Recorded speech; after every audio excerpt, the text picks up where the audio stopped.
je suis très heureuse de vous retrouver pour cette nouvelle vidéo. Aujourd'hui, on va parler rentrée des classes et plus précisément organisation. Donc la rentrée c'était lundi pour la plupart. D'ailleurs dites-moi quel jour vous êtes rentrés, si vous êtes rentrés lundi ou mardi, parce que je sais qu'il y en a qui ont des pré-rentrées, d'autres des rentrées, d'autres qui sont pas encore rentrés et dont la rentrée est au mois d'octobre parce qu'ils sont à la fac ou des choses comme ça. Bref, aujourd'hui je vous retrouve dans une vidéo pour parler bullet journal et organisation. Bien sûr, je ne vous fais pas une vidéo bullet journal pour vous montrer tout ce qu'on a déjà vu sur le bullet. J'ai des nouvelles idées de pages à vous présenter, des nouvelles organisations que j'ai mises en place pour le mois de septembre et du coup je souhaitais vous partager tout ça. Et du coup en plus vous allez avoir un petit supplément, mais je vous laisse découvrir ça au fur et à mesure de la vidéo. Il me semble que c'est un petit lien avec la vidéo de la semaine dernière. Si vous l'avez toujours pas vue, je vous la mets, elle apparaît ici ou ici, je sais jamais de quel côté c'est. Dans le petit i en tout cas vous pouvez retrouver la vidéo la semaine dernière et vous comprendrez de quoi je veux vous parler.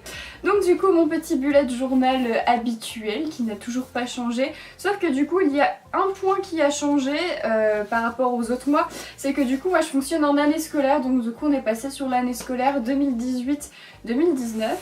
Tiens, un papier très intéressant. Et du coup sur le mois de septembre j'ai changé la manière de faire mes dessins de page. Avant je les faisais, attendez que je retrouve un mois. Ouais, par exemple je faisais des trucs plus comme ça et j'aimais plus trop, donc je préférais faire des choses un petit peu plus graphiques. Donc le mois de septembre se présente comme ceci, il est marqué September avec une jolie écriture manuscrite. Et du coup là ça a complètement changé, donc pour la page du mois qui est celle-ci, je sais pas si vous vous souvenez, mais avant je faisais en fait une page, je reprends toujours au mois de mars parce que c'est celui sur lequel je tombe le plus facilement, j'avais fait beaucoup de pages. C'est, je faisais des cases en fait comme ça, mais une grande page avec un grand calendrier, et finalement ça me servait pas tant que ça puisque j'ai déjà plein de calendriers dans la maison. J'ai mon téléphone déjà où je reporte toutes les choses qui se passent, et puis j'ai un desk planner, vous savez, ça fait une sorte de grand calendrier, vous avez votre semaine, au-dessus une to-do list. Donc j'avais pas forcément besoin de reproduire un calendrier complet. Donc ce que j'ai fait là, c'est que tout simplement je suis venue écrire donc le mois. Ensuite je rajoute un petit calendrier, mais vraiment petit en dessous, il doit faire 5 cm sur 5 avec tous les jours, et du coup à côté j'ai écrit events, et du coup là par exemple c'était en rose fluoté les anniversaires, mais il faut que je rajoute des choses, ma remise des diplômes, des dates importantes, et à chaque fois par exemple si c'est imaginons rendez-vous, et ben je vais fluoter en vert ou en bleu ou je sais pas comment, et du coup à côté je vais écrire à quoi ça correspond, et du coup ça permet d'avoir d'un rapide coup d'œil l'aperçu du mois. Ensuite j'ai rajouté en dessous 2 colonnes, donc la première c'est les idées du mois, donc ça va être toutes les idées que j'ai dans le mois parce qu'il y a beaucoup de choses qui me traversent l'esprit, que je note jamais et du coup qui finissent par passer à la trappe, et ça je trouve ça dommage. Donc ça va être par exemple, je sais pas, une idée de vidéo ou des idées de photos ou des idées de sortie ou des idées, bref, plein de choses comme ça. La deuxième colonne c'est la colonne Goal of the Month. C'est donc du coup les objectifs du mois, ça y est, je fais des trucs que je ne sais plus traduire, des objectifs du mois, donc ça va être des choses à faire dans le mois. Donc là j'ai par exemple appelé le dermato, contacter des agences, enfin des choses de ce type là, plutôt des grosses choses plutôt que faire le ménage ou des choses comme ça.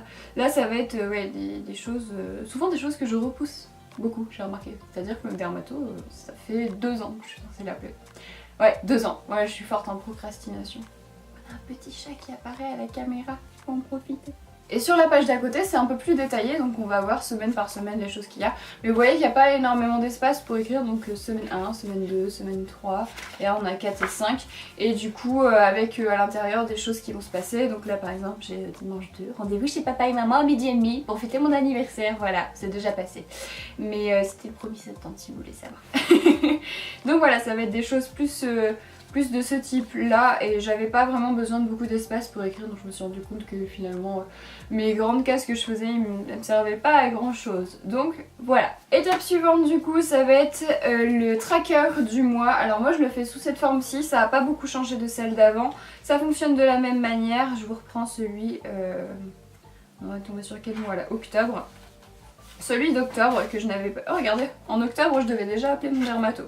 Et du coup j'avais le même principe du coup, où je faisais des colonnes avec des petites cases à colorier au fur et à mesure des jours. Et si je remplissais mon objectif mon objectif ou non. Donc là j'en ai mis moins qu'avant, j'ai mis le bugeot, travailler sur l'entreprise, YouTube, Instagram et écrire, et puis j'ai laissé de la place pour si je veux rajouter des petites choses. Mais ça va fonctionner de la même manière, donc voilà. J'ai pas encore pris le temps de le remplir pour ce début de mois de septembre, il faudrait que je le mette à côté de mon lit pour que je le fasse ce soir. Parce que là j'ai pas encore pris le temps. On est le 4 au jour où je filme cette vidéo. Bah c'est demain d'ailleurs qu'elle sort. Mais il faut que je prenne un petit peu plus de temps pour le faire en ce moment. Parce que j'ai pas pris beaucoup. Mais après c'est plus pour moi en fait. C'est très personnel. On écrit ce qu'on veut dedans. Si vous voulez écrire les jours où vous avez cuisiné plutôt que...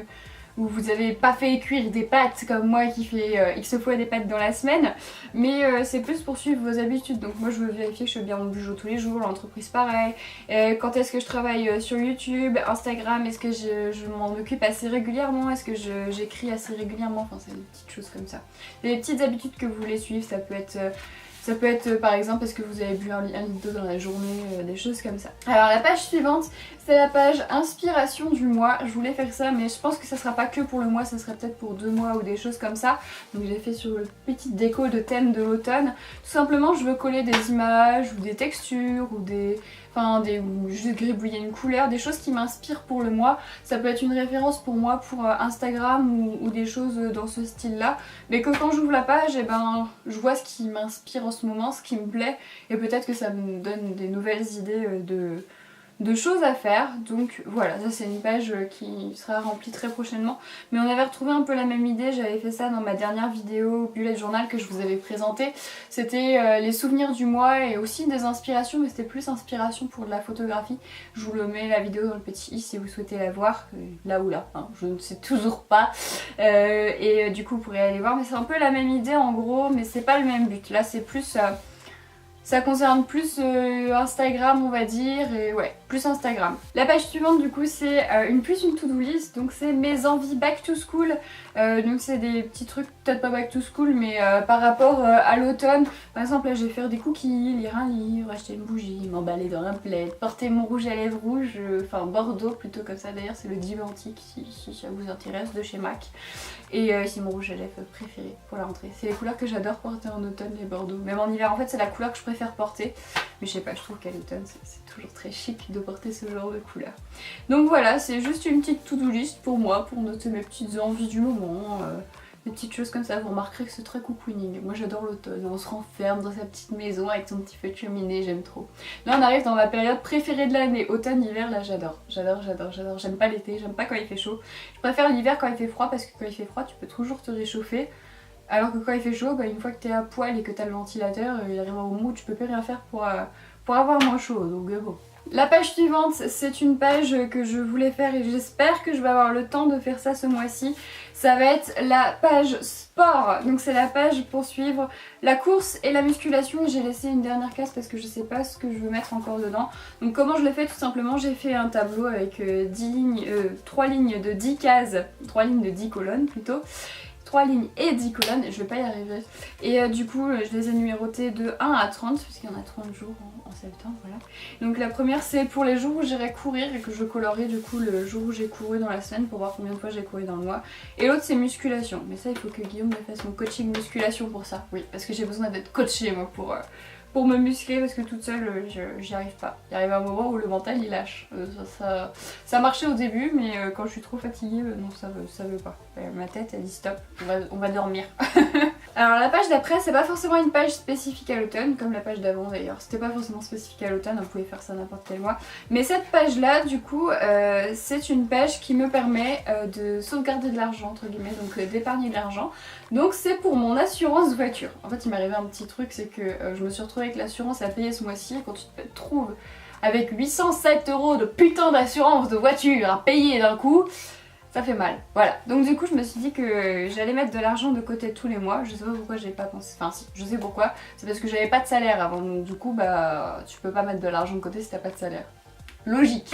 Donc du coup je me suis dit que j'allais faire ce petit système là de mensualisation, comme ça la pilule elle passera mieux au moment où j'aurai la facture de l'assurance. Donc j'ai tout simplement dessiné une petite voiture que j'ai découpée en 12 et à chaque fois que j'aurai une partie que j'aurai mis 65 € de côté par mois sur mon compte, et ben je colorierai cette partie de voiture et puis à la fin de mes 12 mois, et ben du coup j'aurai mes 800 € de côté pour payer mon assurance de voiture. Un peu moins de 800, je crois que j'ai mis 750 parce qu'elle doit encore baisser normalement.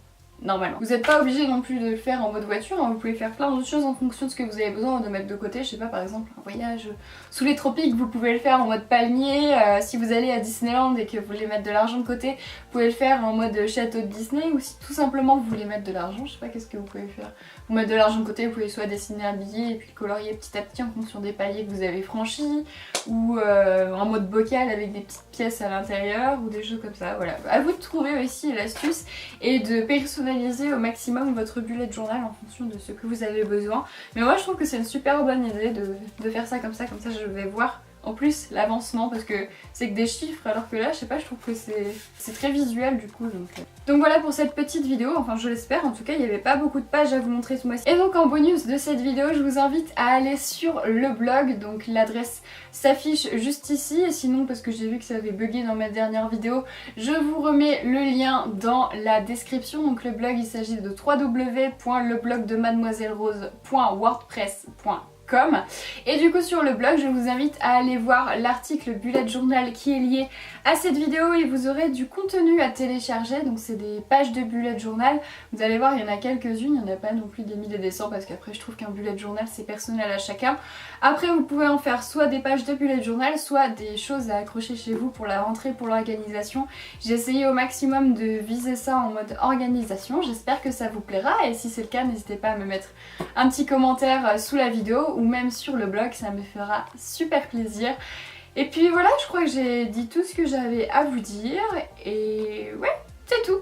Sur ce, on se retrouve la semaine prochaine dans une autre vidéo. Je vous fais des gros bisous et puis je vous dis à très bientôt. Bye bye.